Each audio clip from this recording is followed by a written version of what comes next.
To understand a Game of Thrones, we first have to start with a little background. The story begins in Westeros, which you see highlighted in yellow, where hundreds of years ago, 6 of the 7 kingdoms that made up this land were conquered by the dragon-riding Targaryen family. The Targaryens did a reasonably good job of ruling the realm until the Mad King Aerys Targaryen was overthrown by a coalition of forces approximately 14 years before the beginning of the events of A Game of Thrones. Fast forward to today, Westeros is now grossly mismanaged by the leader of the rebellion and the chosen king, Robert Baratheon. As a result, King Robert asks Ned Stark for help. Now, Ned is the Warden of the North, highlighted in black here, and childhood friend of Robert Baratheon. During this time, it's also discovered that 2 Targaryens are actually still alive and were not killed during the rebellion, having fled to the free cities across the Narrow Sea. We often think of A Game of Thrones as a story of political intrigue that happens to be in a fantasy setting amongst 3 families, the Starks and the Baratheons, who are bound by friendship, the Baratheons and the Lannisters, who are bound by marriage, and the Starks and the Lannisters, who, quite frankly, hate each other. And while these 3 powerful families each vie for control and power in the 7 kingdoms, multiple other parties around the world continue to advance their own agendas for what's going to happen with not only the 7 kingdoms, but also the world.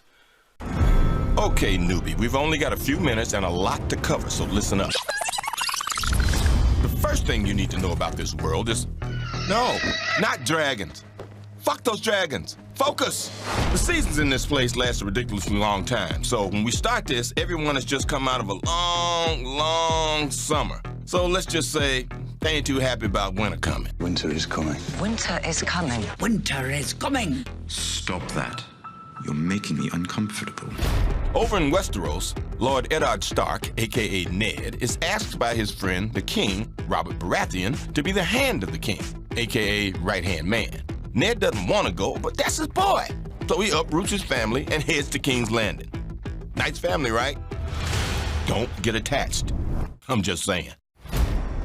Over on Essos, the exiled children of House Targaryen want King Robert dead and the throne back in their family. Before Robert, it belonged to their father, the Mad King, who tried to burn everybody in the kingdom to a crisp with wildfire until this motherfucker killed him. Now, he's the king's brother-in-law, the queen's twin brother. Put a pin in that, because that's important. Now, Daenerys Targaryen gets married off to Khal Drogo, leader of the Dothraki, in exchange for using their badass army to take the throne back. At least, that was the plan. Oh, and she got some eggs as a gift. Beautiful, right? Okay, now, the last place you need to know about is this 300-mile-long, 700-foot-high ice wall.